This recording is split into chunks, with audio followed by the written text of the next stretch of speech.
So, imagine planning the ultimate romantic getaway. You are packing your bags, booking the flights to somewhere really crisp and beautiful in Europe. Oh, absolutely, the dream trip. Right. But then you suddenly realize that, the success of your entire relationship might just depend on knowing the exact difference between a flat frying pan and a deep bowl of boiling water.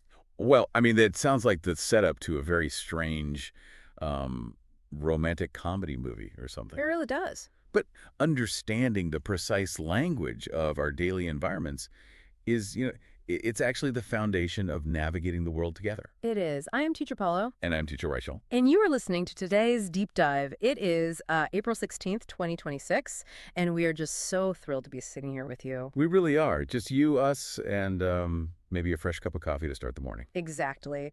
Today we are opening up the class notes for group T262 from the English Conversations course. And let me tell you, reaching the A2 level on the CEFRL scale is, well, it's no small feat. No, it's huge. You are doing the real work. You truly are doing the work. Here at Academia BSB, our entire mission is really focused on empowering you, adult women, to learn English online, completely on your own terms. Right, on your own schedule. Exactly, using our exclusive methodology. Because we know you are balancing, work, family, and just 1,000 other daily responsibilities. Easily 1,000. So our goal is to bring the world right into your living room and give you the voice to speak to it with, like absolute confidence. I love that. So what is our roadmap for this session? Well, we are going to deconstruct some essential travel and cooking vocabulary. Ooh, the best topics. Yeah, and not just memorize it, but actually understand why the words function the way they do. Then we will head into the pronunciation clinic to figure out why English spelling seems designed to torture us sometimes. It definitely feels like torture sometimes. It does. Then we will walk through some everyday language role plays and unlock some B2 level travel idioms. And finally, we will tackle the psychology behind superlatives and look at a really surprising listening exercise about a desert that is completely covered in ice. It is a rich morning, for sure. But let's go back to your opening thought. How exactly does boiling water and heavy pans connect to planning a romantic trip? Well, let's unpack the current class vocabulary to find out. I want to start with a classic trap that I see native speakers of other languages fall into every single day. Oh, I think I know what you mean. Yeah, the difference between the word travel and the word trip. For the longest time, I would try to say, I am making a travel to Europe. Right. And it always just felt completely wrong in my mouth. That is such a common block. And, there is an actual structural reason for it. Tell us. So think of travel mostly as a verb. It is a continuous action of moving. Historically, the word actually comes from an old French word for, like, work or labor. Wait, really? Like physical work? Yeah, because centuries ago, moving across the world was exhausting physical work. So you travel to Europe, it is the journey. Okay. But trip, on the other hand, is a noun. It is the packaged experience, the vacation, the getaway.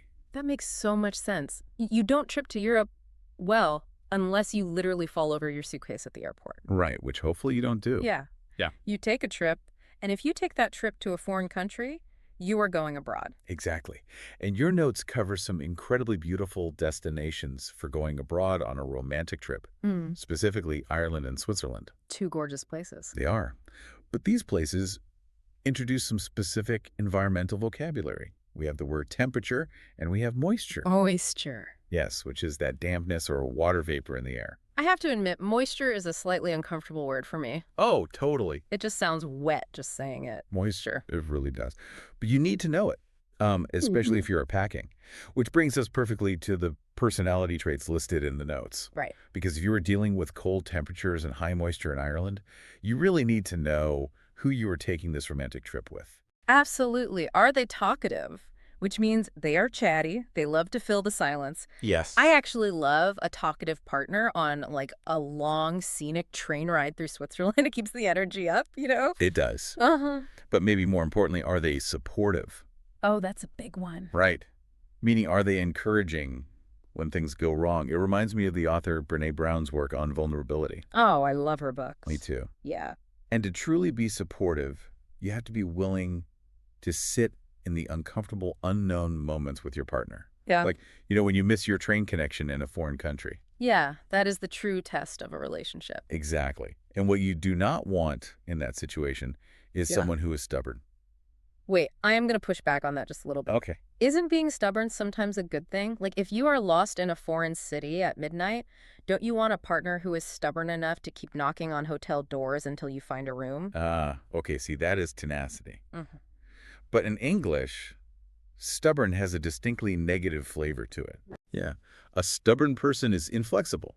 It is a synonym for someone who refuses to change their mind or, admit they are wrong, even when they clearly are. Ah, the person who refuses to ask for directions. Exactly. Just because of pride. Okay, I see the nuance there now. I definitely want tenacity, not stubbornness. Right. Now, let's look at the cooking exercises from the past class, because this is where the boiling water comes in. We have the words pan and bowl. The classic kitchen confusion. It is, and I know exactly why this confuses our students here in Brazil. In our native language, the word for a deep cooking pot sounds almost exactly like the English word pan. Right. The false friend strikes again. It does, because the word sounds like it should be deep for boiling water or making soup.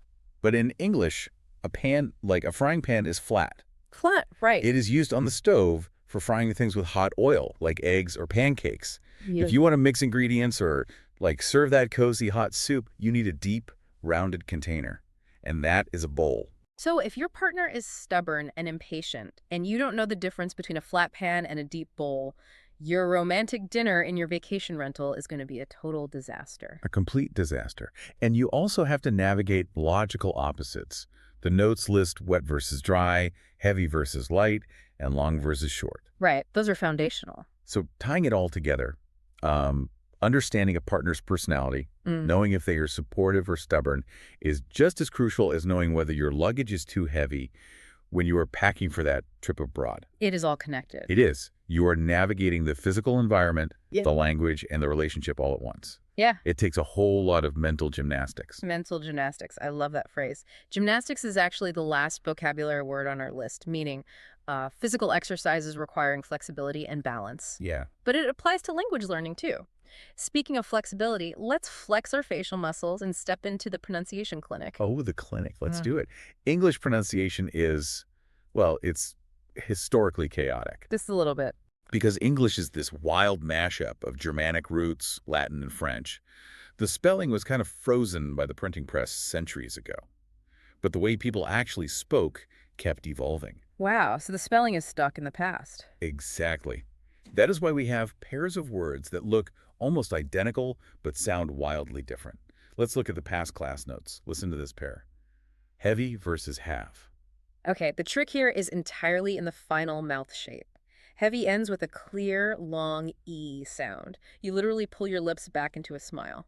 Heavy. Heavy. But have, it just stops dead at the V. Yeah. Your bottom lip touches your top teeth and the sound just cuts off. Have. Then we have the ultimate morning confusion. Coffee and cough. I used to stare at these words and feel like genuine anger toward the English language. I don't blame you at all. Right. Coffee, the beautiful caffeinated drink, ends with that long E vowel. But cough, the thing you do when you are sick, the A at the end makes an F sound. Like, how does G and H become an F? It is the ghost of old Germanic pronunciation. Today, you just have to memorize the physical feeling. Cough. The air pushes through your bottom lip. Exactly.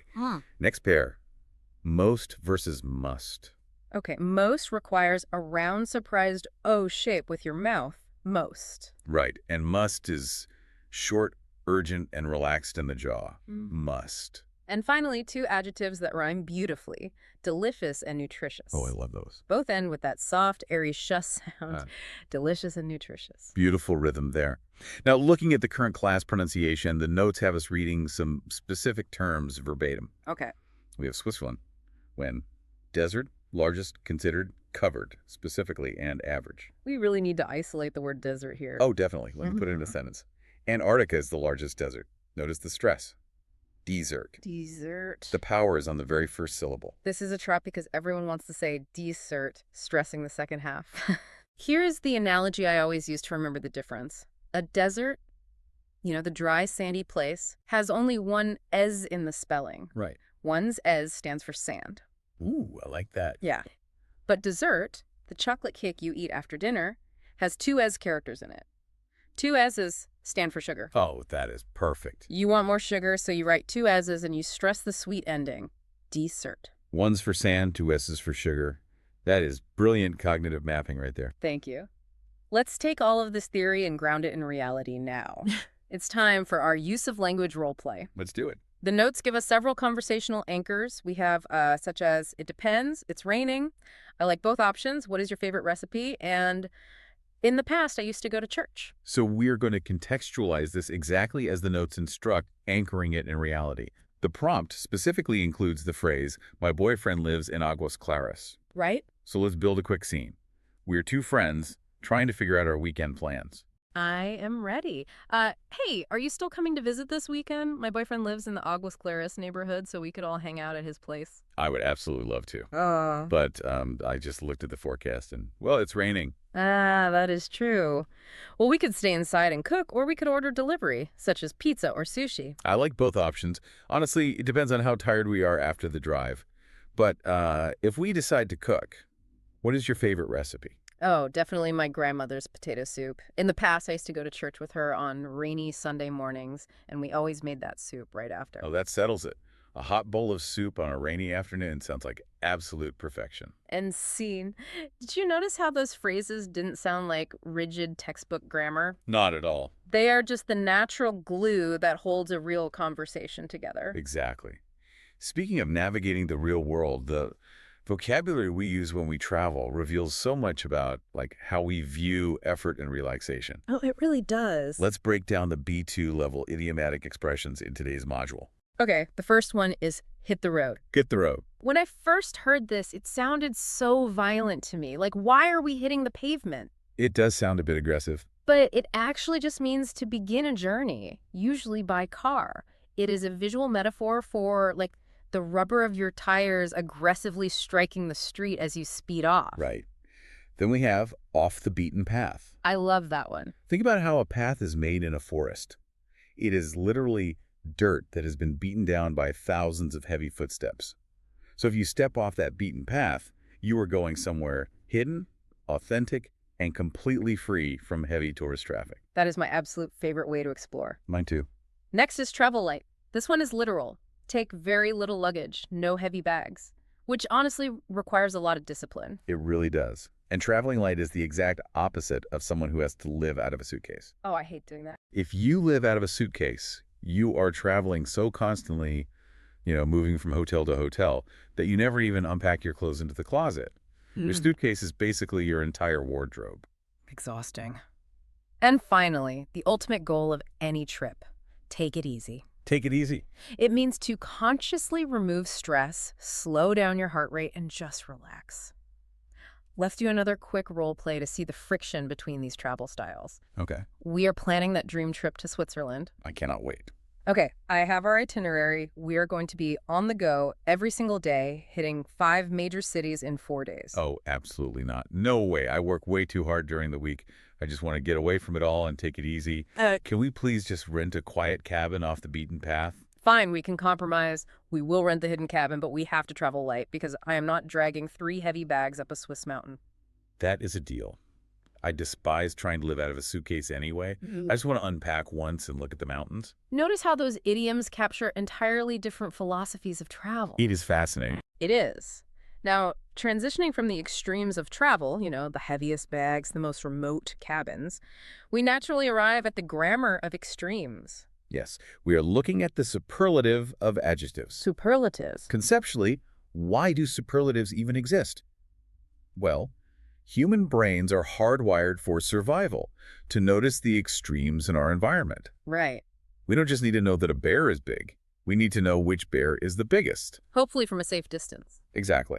Comparatives compare 2 things, bigger than. But superlatives compare one thing against the whole group.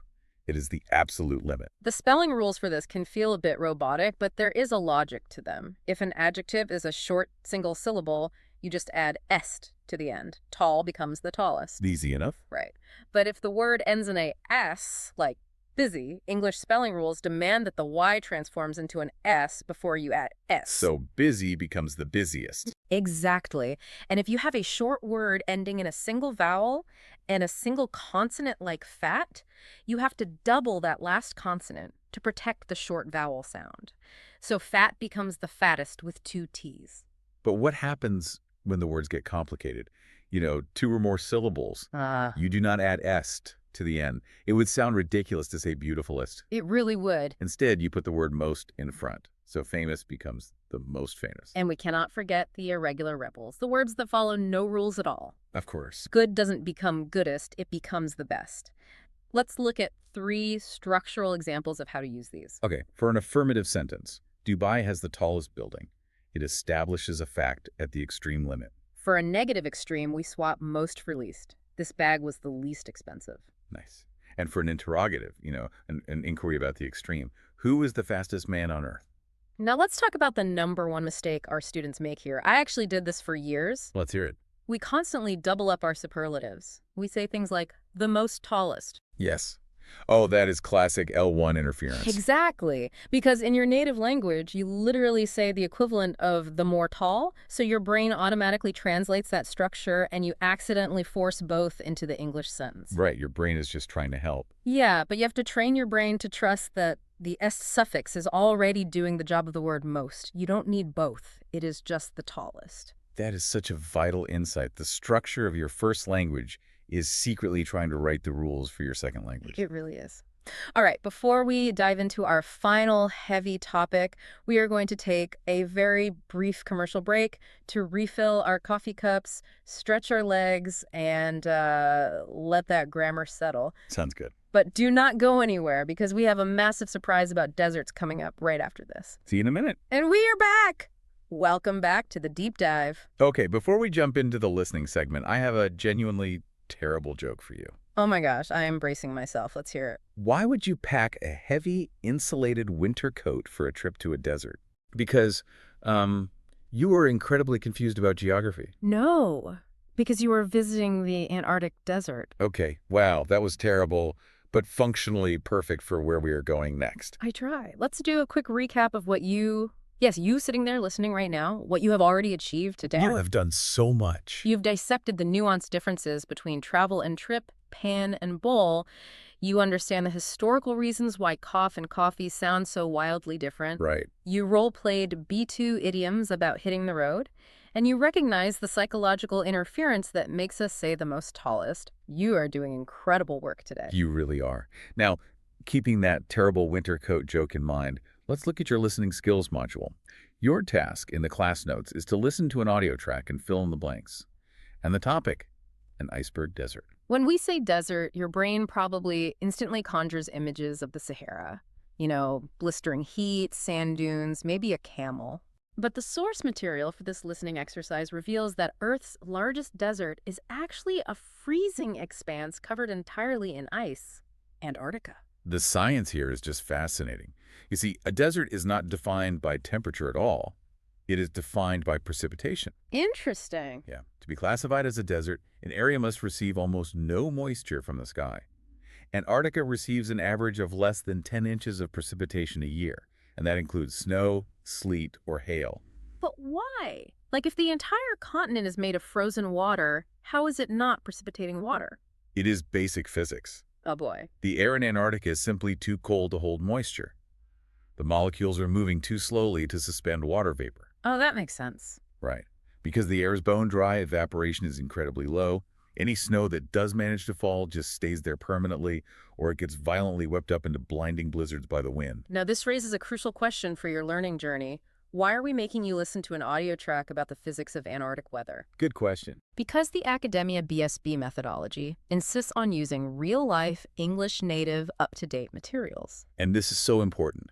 If you only ever listen to slow, perfectly articulated, robotic textbook audio, you are not really training your brain. You are just comforting it. Exactly. When you finally step off a plane in New York or London, the unpredictability of native speech, the speed, the slang, the connected words, it will completely shock your system. You need cognitive load training. Listening to complex topics like Antarctic weather, spoken by native speakers at a natural pace, it forces your ear to adapt to real-world conditions. And speaking of adapting and doing the hard work, I'm going to put on my most enthusiastic sportscaster voice right now. Oh, here we go. Because it is time for the Gamification Sports Report. Let's hear those numbers. Oh. As you know, our methodology relies on the gamification points, our internal STARS system. Right. You are rewarded for everything: doing homework, participating in class, pushing through those difficult listening exercises. These stars attach directly to your user profile on the platform. It is all about climbing that ranking, getting on the podium, and proving to yourself that consistency really pays off. So, looking at the live scoreboard right now for stars earned today, we have the official category, Estrellas Ganhas Hoje, 18. 18 stars already today. That is amazing. And we have to give some massive shout-outs to the leaderboard. A huge congratulations to Alan, who just locked in a phenomenal 73 stars. Well, wait, look at the top tier. We cannot ignore the absolute powerhouse performance from Sandra, who just shattered the ceiling to hit 106 stars. 106. Sandra, your dedication is unbelievable. Keep pushing, keep racking up those points, and let that competitive spirit drive your fluency forward. I love the energy of the leaderboard. It just proves that learning online does not mean learning alone. You are part of a vibrant, supportive community. You really are. Now, as we wind down our morning together, we want to shift from science and sports to something a little more reflective. We always want to look at international English literature to see how the language is used to evoke emotion. Yes. In your notes, there is a reading passage titled Vacation Opinions. It was published in 2026 on the AcademiaBSB Kids portal, written by an author named Tandy. Okay.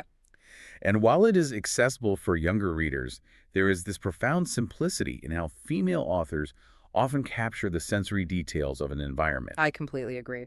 Listen to how Tandy describes the beach. She writes, "The brown sand and the crystal blue water are very pretty. Sometimes you can even see dolphins jumping on the horizon." Critically speaking, what makes that excerpt work is the sense of movement. Right. It is not just a static painting of sand and water. The eye is drawn out to the horizon by the possibility of the jumping dolphins. It perfectly captures that serene escapism, that deep human desire to look at the edge of the world and find something playful. It transports you completely. Which brings us to a final provocative thought for you to carry through the rest of your day. Based on everything we explored today, the extremes of superlatives, the heavy and light packing, the freezing deserts, what is your ultimate extreme? Well, good question. Are you a beach person who craves the crashing waves and that endless horizon Tandy described? Or are you a mountain person, seeking the quiet isolation, the freezing air, and the warmth of a campfire off the beaten path? Take 5 minutes today, while you are washing dishes or driving, and try to describe your perfect environment out loud. In English, using the superlatives we learned today. Yes, make the language your own, because at the end of the day, memorizing the difference between a trip and a travel or a pan and a bowl is completely useless if you don't use it to share your own reality. As we proudly say here at the school, It's not only about the language. it's all about communication. Have a beautiful, productive day, keep earning those stars, and we will catch you in the next deep dive.